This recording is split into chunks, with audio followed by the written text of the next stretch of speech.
नमस्कार, मैं हूं संदीप चौधरी। एजेंडा में आज बात रॉबर्ट वाड्रा जमीन विवाद की। कांग्रेस अध्यक्ष सोनिया गांधी के दामाद रॉबर्ट वाड्रा के कथित भूमि सौदों के मामले में हमलावर बीजेपी ने अचानक चुप्पी साध ली है। बीजेपी के मुताबिक वो इस मामले को पुरजोर तरीके से संसद में उठा चुकी है और अब कार्रवाई की जिम्मेदारी सरकार की है। लेकिन माना जा रहा है कि कांग्रेस ने व्यक्तिगत हमले का जवाब व्यक्तिगत हमले से देने की रणनीति बनाई है और कांग्रेस की इस धमकी के बाद ही बीजेपी नेताओं ने चुप्पी साध ली है।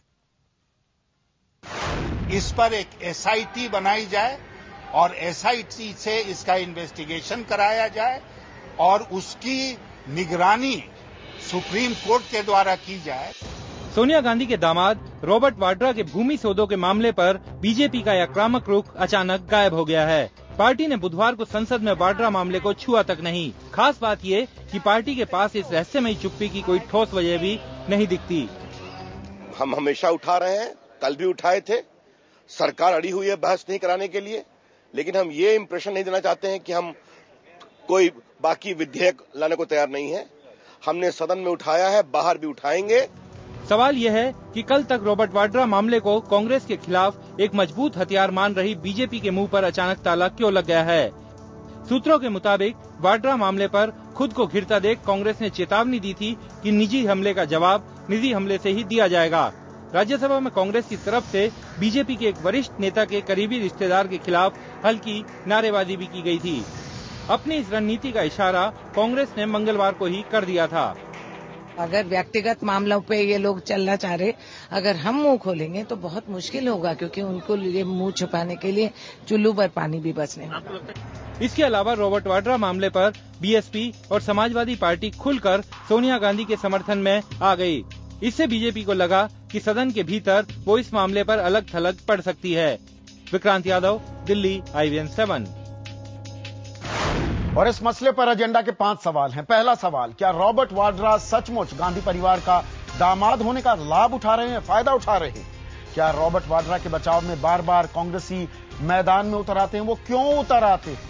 क्या बीजेपी गांधी परिवार का दामाद होने के चलते वाड्रा को निशाना बना रही है?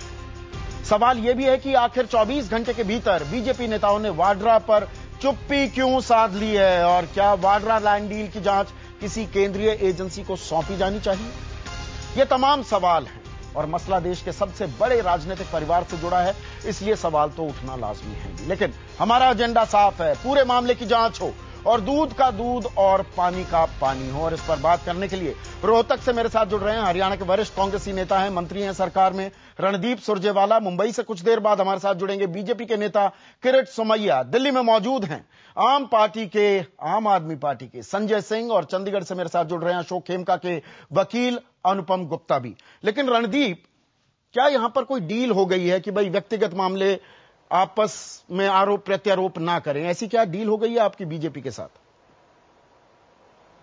संदीप, मनगढ़ंत और बेबुनियाद राजनीति से ऊपर उठकर और आरोपों से ऊपर उठकर सच्चाई जानना आवश्यक है इस केस में।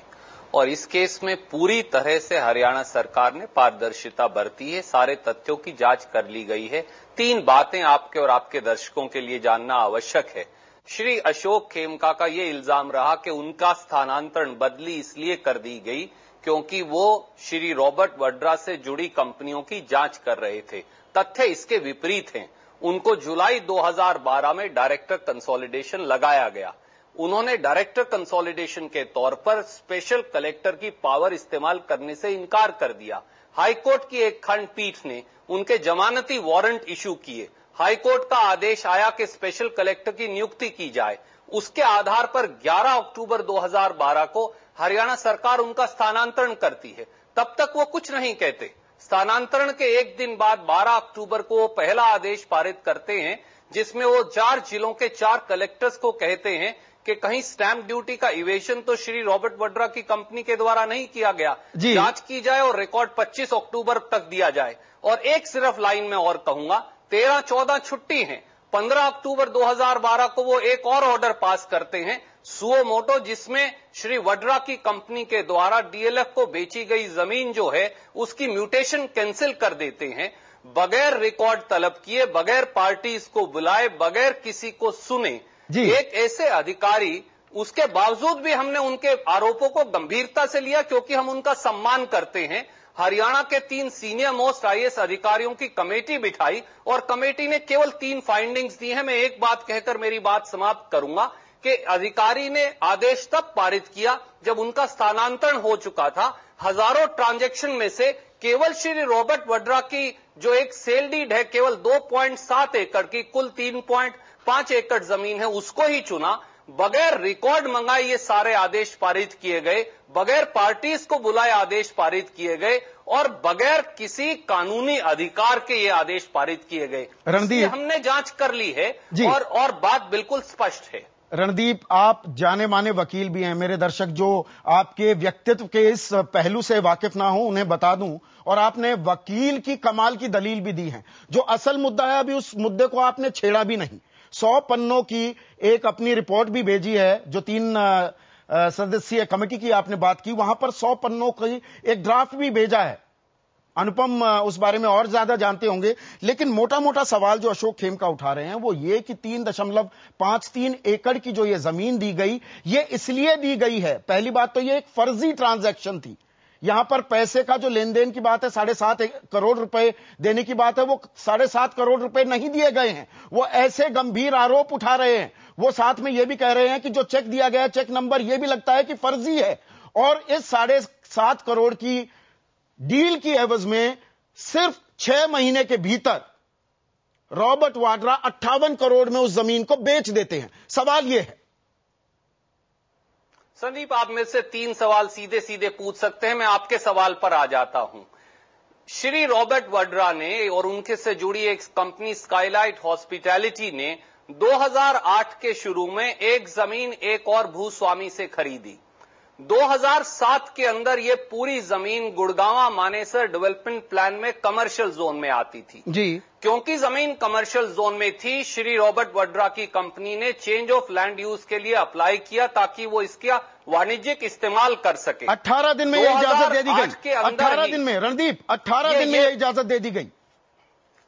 मैं आपको 2 तारीख दूंगा, इसीलिए मैंने कहा कि हम तथ्यों को कम से कम सत्य की तरफ लेकर जाएं। ये जमीन उन्होंने खरीदी 28 जनवरी 2008 को और इसका लाइसेंस दिया गया है 15 दिसंबर 2008 को। इससे बड़ा असत्य और झूठ नहीं हो सकता, क्योंकि अगर कोई व्यक्ति किसी परिवार से संबंधित है, रिश्तेदारी है, जुड़ा है, तो ऐसा नहीं है कि हम कीचड़ उछालकर केवल विपक्षी दलों के मित्र सस्ती लोकप्रियता हासिल करें।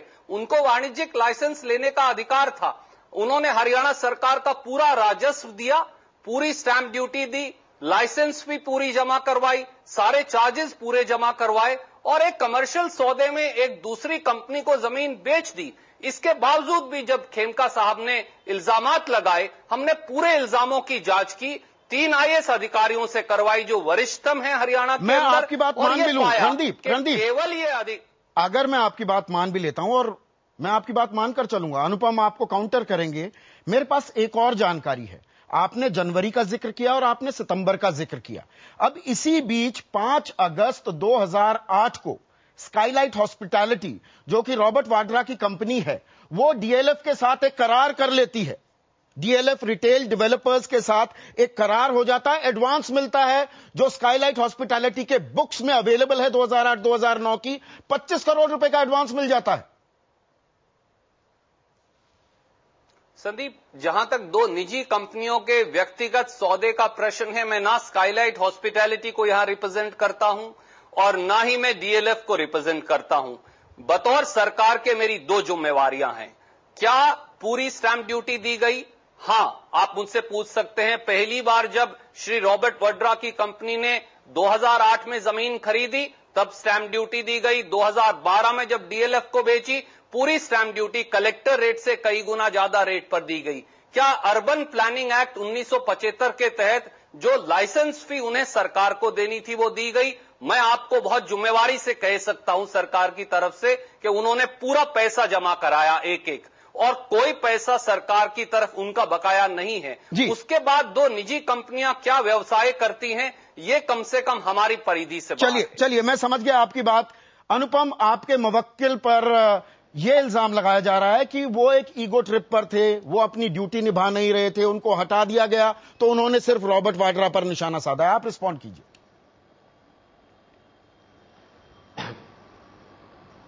कानूनी तौर पर और नैतिक तौर पर गुनाहगार, दोषी, मुलजिम अशोक खेमका नहीं, रॉबर्ट वाड्रा है।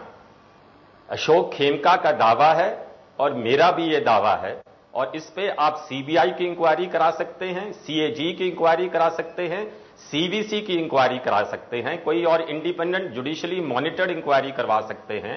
एक तरफ ओंकारेश्वर प्रॉपर्टीज ने रॉबर्ट वाड्रा में इन्वेस्टमेंट की 7.5 करोड़ रुपए की, मुफ्त की जमीन 7.5 करोड़ की, बिना एक पैसे लिए ये इन्वेस्टमेंट थी एक बिजनेस एंटिटी की इन Robert Vadra.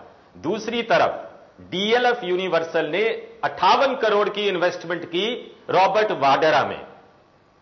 Obviously Robert Vadra की शख्सियत, उनका नाम, उनकी पोजीशन, 10 जनपद से उनका रिश्ता, तभी 7.5 करोड़ एक तरफ, 58 करोड़ दूसरी तरफ।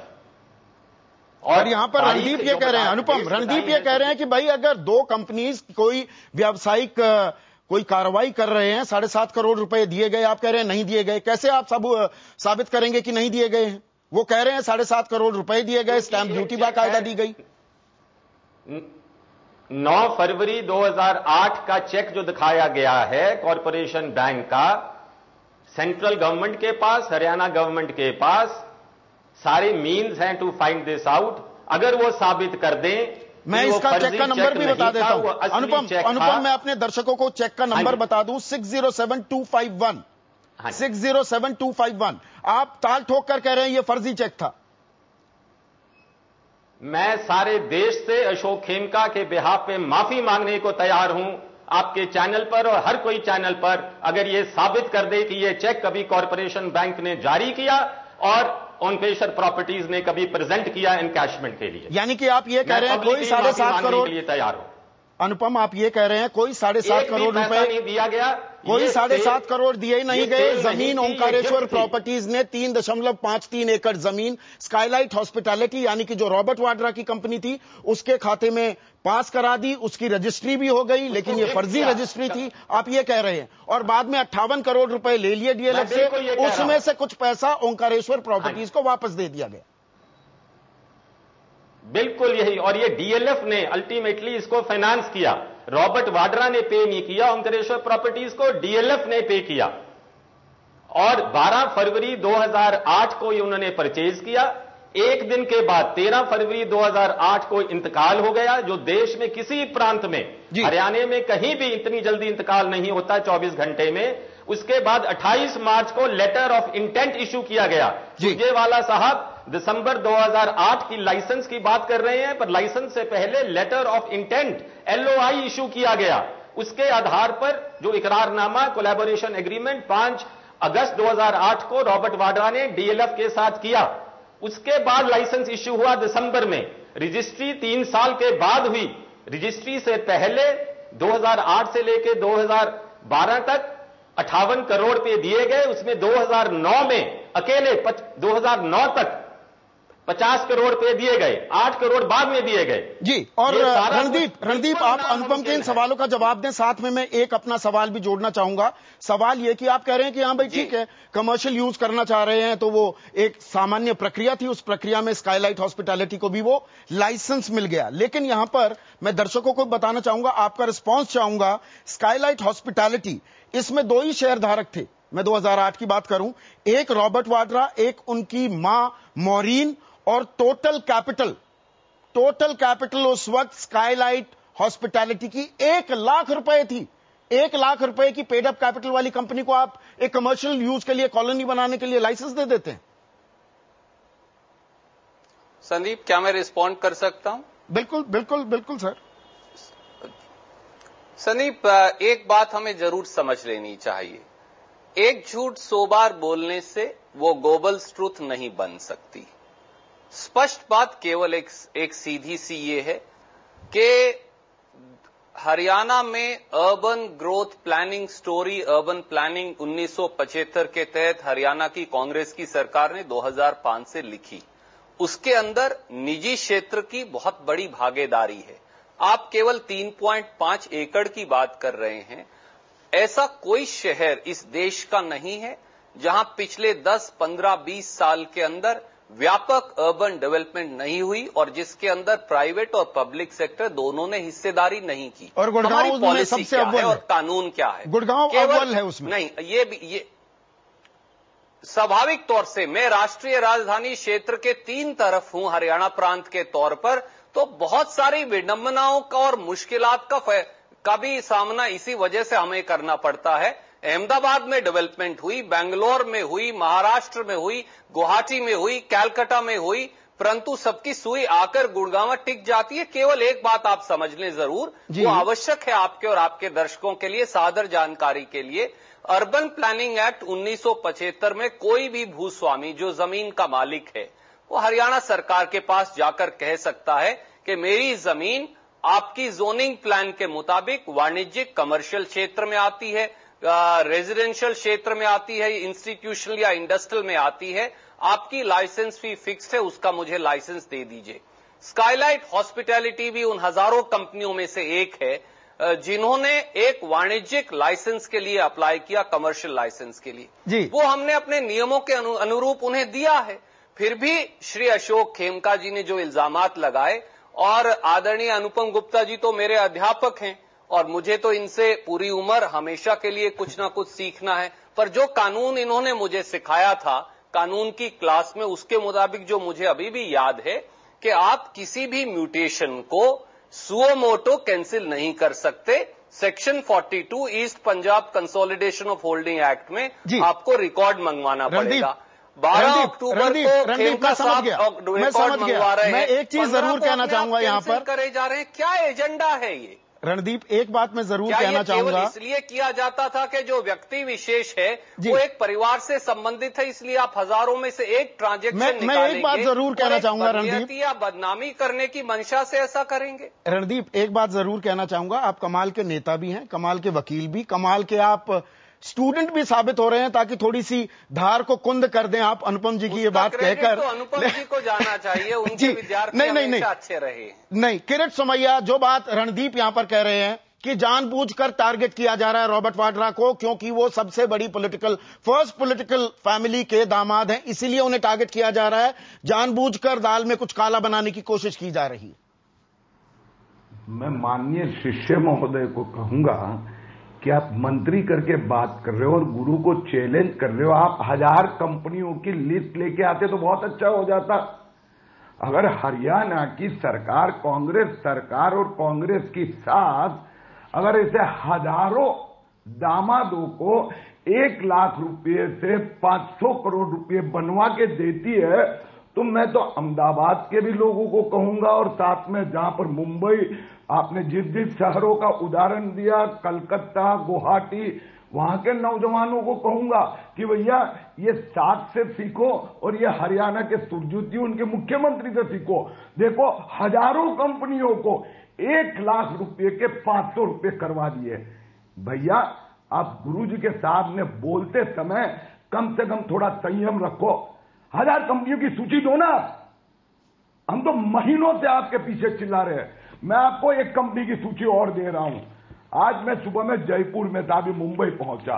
आज मैंने राजस्थान के राज्यपाल जी को और एक चिट्ठी लिखी और राजस्थान के राज्यपाल जी को ये सब डॉक्यूमेंट वापस भेजे जी। जो हरियाणा में हुआ वही बीकानेर, बाड़मेर, जो सोलर हाईवे पे वही घटना हुई है। सुरजीत साहब जो बोल रहे वही कहानी, लेकिन वापस वही दामाद। वहां हजारों दामाद की कंपनियां नहीं मिली मुझे, एक ही कंपनी मिली, रॉबर्ट वाड्रा। मैं आपकी बात को आगे बढ़ाऊं किरीट सोमैया साहब। रणदीप, ये सिर्फ आरोप बीजेपी का नहीं है, आप ही के स्थानीय सांसद, गुड़गांव से जो सांसद हैं राव इंद्रजीत सिंह, वो भी कह रहे हैं, वो 1200 एकड़ की बात कर रहे हैं कि इन तमाम डीलों की जांच हो, पता लगे कौन कहां पर गड़बड़ झाला कर रहा है। क्या हरियाणा सरकार तैयार है इस जांच के लिए? देखिए संदीप जी, आदरणीय सोमैया जी की बात कहें, किरीट सोमैया जी की बात ठीक है, क्योंकि मुझे लगता है कि वो याद कर रहे हैं उनके जो प्रधानमंत्री पद के दावेदार हैं, उन्होंने 2-3 दिन पहले ही हैदराबाद में बंगारू लक्ष्मण जी के पांव छूकर अपनी राजनीतिक पारी की शुरुआत की है। तो मुझे पता है कि श्री नरेंद्र मोदी जी ने किस प्रकार से शुरुआत की है और जिसकी शुरुआत कैसी है उसका आगे आगाज कैसा होगा। ये मेरा पहला सवाल था रणदीप, मेरा पहला सवाल था, क्या ये आपस में थोड़ी ब्लैकमेल की भी राजनीति हो गई है कि बीजेपी वालों को आप बता रहे हैं आप हमारे अगर जो गड़े मुर्दे उखाड़ोगे तो हमारे पास भी आपके खिलाफ बहुत माल है, क्या ये खेल हो गया है शुरू?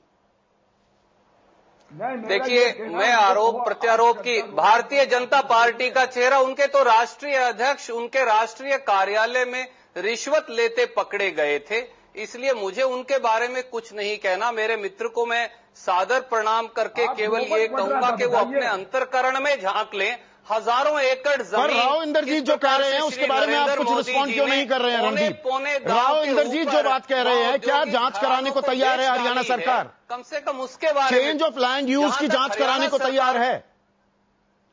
जहां तक हरियाणा सरकार का प्रश्न है, हमने इस मामले की जांच वरिष्ठतम अधिकारियों से करवा ली है। नहीं, यही तो बात कह रहे हैं। अनुपम भी ये सवाल उठा रहे हैं, आप सीबीआई से, सीवीसी से वहां जांच क्यों नहीं कराते? आपके ही अधिकारी हैं, उन 3 अधिकारियों से जांच कराने के क्या मायने?